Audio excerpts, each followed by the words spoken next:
In this video, I'm going to teach you how to fix Valorant stuck on loading screen.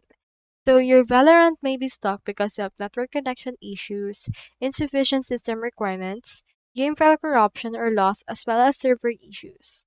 So the best solution for this is to actually use Go Fast, which can help optimize your Valorant. You can just type Valorant Go Fast application, choosing here the server that you wish to use, and click on the Smart Boost option. From in there, it should be able to give you a very nice connection on Valorant in order to utilize this.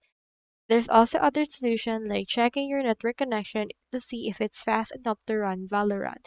So since Valorant is a heavily focused online game, you can need to make sure that your actual connection is fast enough.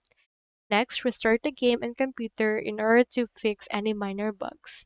You can update your graphics card drivers as well as clear your game cache in order to free up some space and remove some technicalities that shouldn't be there.